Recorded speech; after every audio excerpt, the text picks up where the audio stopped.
سلام دوستان، به کانال سکانس رازها خوش اومدین.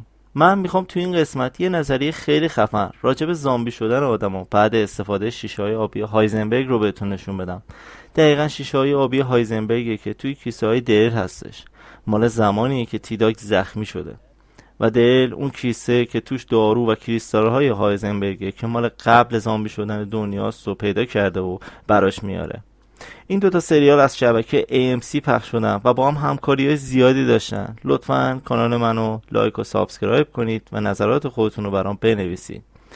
با من همراه باشید تا با بقیه نکته و عجایب سریال رو با هم دیگه ببینیم. نظریه بعدیمون دوج چلنجر قرمز رنگیه که پسر والتر توی بیلبورد میبینه و والتر همون دوج چلنجر رو براش میخره.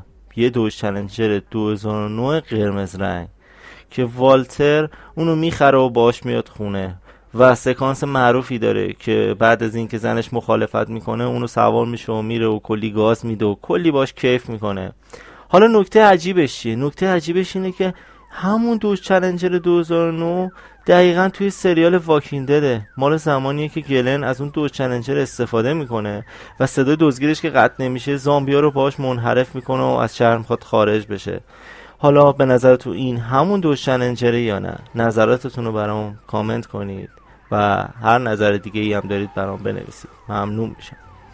کانال خودتون رو لایک و سابسکرایب کنید و با من همراه باشید تا یه سری نکته و موضوعات جالب دیگر رو راجع به این سریال ها بدونیم. ممنون. و تو این قسمت از سریال که فصل 4 قسمت 2 سریال بریکینگ بده میبینیم که بعد از کشیدن اون مواد، اون فاز موادشون رو به سمت بازیایی مثل لفت فور دد، رزیدنت اویل، کال آف دیوتی نازی زامبیا این چیزا میبرن و این خودش بازی اشاره به نماد زامبیا داره توی سریال واکینگ دد. میخوام بدم نظر شما چیه؟ نظراتتون رو برام بنویسید که خیلی بهم کمک میکنه که به نظرتون اصلا این نظرات درسته یا درست نیست.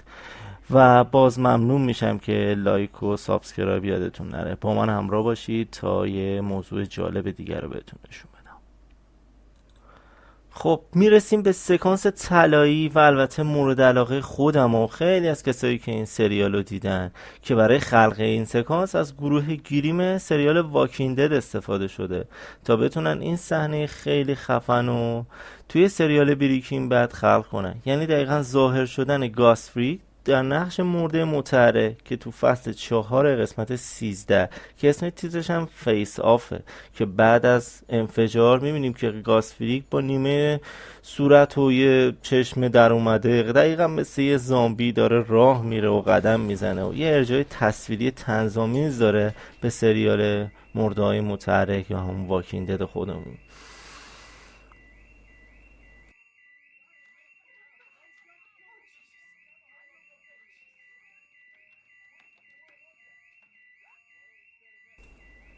از اینکه تا اینجای کار با من همراه بودید خیلی ممنونم ازتون. به نظراتتون رو برام کامنت کنید و با لایک و سابسکرایبتون منو از کانال خودتون سکانس رازها حمایت کنید. ممنونم. موضوع بعدیمون راجع به جسی پیکمن تو سریال بریکینگ بد یا اسم واقعیش آرون پال که تو این کلیپ که گروه کورن که سال 2002 میبینیمش که این موزیک ویدیو واقعا موزیک ویدیو خفنیه و جای تعریف داره که از گروه های متال هستش. آهنگ تاتلس از آلبوم آن تاچبلز با کارگردانی برادران هیوز هستش. و جالبه بدونید که آرون پال هیچ کلاس بازیگری نرفته بوده که توی سریال بریکینگ بد بازی کرده، ولی این کلیپ رو من از قبل دیده بودم و براتون پیداش کردم که خواستم شما هم ببینید که آرون پال توی این گروه هم حتی از طریق یکی از دوستانش با گروه کورن آشنا میشه، فیلمنامه رو میبینه، میخونه و قبولش میکنه. آرون پال توی سریال بریکینگ بد هم حتی قرار نبوده تا آخرش بازی کنه و قرار بوده تو همون فصل اول تو قسمت 7 یا 9 از فیلم دیگه کنار گذاشته بشه و تو نقشش کشته بشه، ولی محبوبیتش توی اون سریال نذاش کنار گذاشته بشه و تا آخر سریال با اون سریال بازی کرد.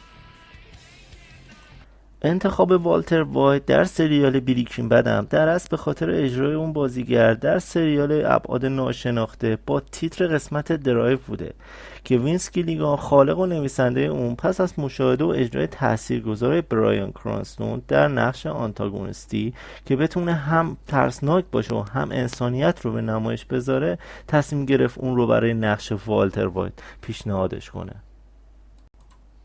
و جالب و باز بدونید که در اصل قرار بوده عاقبت این دو نفر باعث درس عبرت بشه تو این سریال، ولی تبدیل شدن به دو تا ابر قهرمان سریالی و مجسمه هاشون رو کلی ساختن و کلی طرفدار از سراسر دنیا پیدا کردن و کلی اتفاق خیلی جالب بعد از اجرای اون سریال تو دنیا اتفاق افتاد.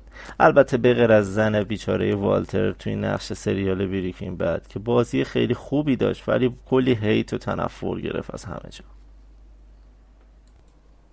نکته بعدی ورنر هایزنبرگ هستش، یکی از بزرگترین فیزیکدان‌های نظری قرن 20 که نقش کلیدی توی توسعه مکانیک کوانتومی داشته و تشابه اسمیش با هایزنبرگ خودمون و اینکه اونم سرطان داشته و مسیر زندگیش عوض میشه و به سمت نازی ها برای ساخت بمب اتم میره. البته اینکه آیا اون حالا عمدتاً پیشرفت پروژه بمب اتم آلمان ها رو کند کرده یا نه هنوز مورد بحثه، ولی بعضیا میگن خب اون نخواسته برای آلمانیا بمب اتم بسازه. و در سریال بریکینگ بد لقب هایزنبرگ در فیزیک کوانتوم نماد عدم قطعیته و این انتخاب به تغییرات غیرقابل پیشبینی شخصیت والتر خیلی اشاره میکنه. این سریال واقعا خیلی عجیب بوده، انقلاب‌های بزرگی رو انجام داده و حقایق زیادی رو به جا گذاشته، مثل این معلم شیمی دبیرستان جان دبلیو گاوس در ایالت نیومکزیکو در سال 2016 به دلیل تولید شیشه دستگیر شد، یا والتر جک وایت که شباهت زیادی به داستان بریکینگ بد داشته و توجه زیادی از مردم رو به خودش جلب کرده بوده و اون هم باز به تولید شیشه پرداخته بوده و با همه این داستانا بعد اجرای سریال کلی به فروش آبنبات‌های تر شیشه هایزنبرگ دست زدن و حتی گروهی از کاسب‌ها و فروشنده‌های مواد واقعا رنگ آبی رو به شیشه هاشون اضافه کرده بودن. و بازم نکته جالب دیگه اینه که دستور پخت واقعی شیشه توسط نیروی پلیس و بازیگرای سریال داده شده بوده و نکته‌های دیگه‌ای که مثلا ایجاد گردشگری و رونق صنعتگری و توریستی تو این کشور توی لوکیشن‌های سریال زیاد شده بوده و البته گروه فیلمبرداری برای هر لوکیشنی که میرفتن به عنوان حمایتی مبلغی رو به اون منطقه پرداخت میکردن. نکته عجیب دیگه بازیگری ماریوس استن، بازیگر نقش بوگدان صاحب کارباشیه که والتر توش کار میکرد و بعد اونجا رو ازش میخره، ولی نکته عجیبش اینه که اونم هیچ سابقه بازیگری نداشته و یه دانشمند هسته‌ای رومانیایی و آمریکایی هستش که تو آزمایشگاه ملی آرگون در ایلینوی کار میکنه. ممنون میشم نظراتتون رو برام کامنت کنید و لایک و سابسکرایب هم یادتون. سریالی با این همه نکته و راز و رمز که حتی توی تیتراژ اولیه سریالش میاد کلی راز و رمز رو توش بهمون نشون میده و تغییر شخصیت کاراکتر فیلم رو بازگو میکنه. مثلا بیار که توی عنوان بریکینگ بد هایلایت شده نماد برومین است، ماده برای خاموشی آتیشه، و BA که باریوم نام داره و برای ایجاد حرارت و آتش ازش استفاده میکنن که دقیقا تغییر شخصیت والتر وایت رو داره به ما نشون میده. یا همون SM که تو جدول تناوبی توی 62می خونه اون هست یه جورایی نشونگر 62 قسمت بودن همین سریاله که اسمش هم ساماریومه و برای درمان سرطان ریه استفاده میشه که والتر هم دقیقا سرطان ریه داشته. و نماد حتی شروع سریال که 30-16 N-15 و عدد زیرش که 149 و 24 دقیقا ساختار متامفتامین یا شیشه رو داره بهمون نشون میده و عدد زیرش جرم مولکولی واقعی خود شیشه است. واقعا مغز آدم سود میکشه از این همه ریزه‌کاری توی این سریال. مثلا یه جدول رنگبندی لباس داره این سریال که دقیقا تغییر شخصیت اون بازیگر رو داره توی اون سریال بر اساس روانشناسی بررسی میکنه و دقیقا تو هر قسمت یا تو هر فصل دقیقا عوض میشه. مثل والتر وایت که رنگ های خنثی و ساده داشته ولی تو قسمت های بعد تاریک و تیره میشه و به رنگ های خشونت آمیز نزدیک میشه. در ساخت این سریال با تمام مشکلات و سختی‌ها و دغدغه‌هایی که داشتن جالب بدونید که بازم آوازشون به همه چیز بوده، حتی طرفداراشون که یکی از اونها کوین 16 ساله بوده که با سرطان دست و پنجه نرم می‌کرده و وقتی که عوامل سریال اینو میفهمن به دیدارش میرن و حتی یکی از وسیله‌های صحنه سر بریده توریدگاه رو به عنوان هدیه بهش میدن و گلیگان خالق سریال حتی به او پیشنهاد میده که قسمت آخر موضوع رو برات توضیح بدم که چی میشه این سریال، ولی متاسفانه کوین قبول نمیکنه و بعد از 6 سال مبارزه با سرطان نمیتونه آخر سریال رو ببینه و متاسفانه عمرش قد نمیده و قسمت بلاتمانی این سریال رو تقدیم به کوین میکنن و در انتهای 3 قسمت تیتر پایانیش اسم کوین رو میارن و به خواسته کوین بوده که گرچن و الیت به سریال باز میگردن و کوین بوده که میخواسته بیشتر راجع به شخصیت اونا توی این سریال بدونه. امیدوارم که این موضوع براتون جالب بوده باشه و منو لایک و سابسکرایب کرده باشید و نظراتتون رو برام کامنت کنید. نکته خیلی عجیب دیگه این سریال سقوط هواپیمایی در سال 1986 بوده که علت اون اشتباه کنترل کننده خطوط هوایی به نام والتر وایت بوده. واو، که مشابه اسم والتر وایت خودمونه توی سریال بریکینگ بد. توی فصل دومم قسمت‌های ابتدایی 4 تا فلاش فوروارد سیاه و سفید پخش میشه که روایتگر پیامد هوایی بوئینگ 737 رو داره به ما نشون میده که عنوان این فلش فوروارد ها رو کنار هم که بذاریم دقیقاً 730 down over ABQ رو میبینیم که دقیقاً لوکیشن سقوط هواپیما رو توی این سریال به ما نشون میده. لطفاً نظراتتون رو برای من کامنت کنید. و موضوع دیگه، گیلیگان گفته بوده که ایده تصادف هوایی توی سریال بریکینگ بد و از همون صحنه هوایی واقعی توی سال 1986 توی لس آنجلس برداشتن که طی اون 2 تا هواپیمای تجاری با همدیگه برخورد میکنن و تعداد زیادی کشته میشن. حالا با توجه به این موضوع به نظرتون اسم والتر وایت ربطی به اون کنترل کننده خطوط هوایی که اونم دقیقا والتر وایت بوده داره یا نه؟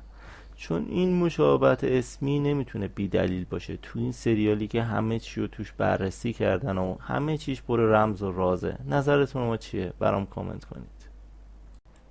موضوع جالب دیگه اونم اولین برداشت موفق پیتزا روی سقف بود که بعد از طرفدارا به خونه واقعی فیلم برداری شده تو آلبوکرکی میرفتن و روی سقف پیتزا پرت میکردن تا با اون عکس بگیرن. این موضوع هم که موجب آزار صاحبخونه شده بود و در نهایت نرده 6 فوتی این است که تا طرفدارا از نزدیک شدن به اون منصرف شدن و صحنه به صورت به یکی از سکانس‌های محبوب اینترنتی تبدیل شد و بارها توی شبکه‌های اجتماعی و تلویزیونی بهش رجوع شده بود.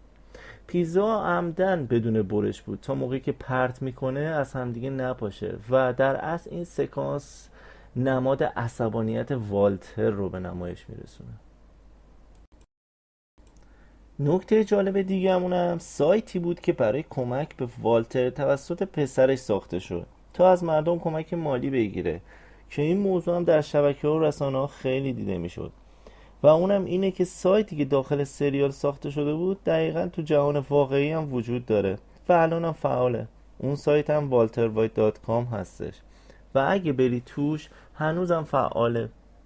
بیا صفحه ساده با همون استایلی که توی سریال نشون داده و عکس والتر وایت هم روشه. فقط الان دکمه‌شو بزنی میره توی شبکه AMC و کمک‌های مالیتون هم به AMC میرسه.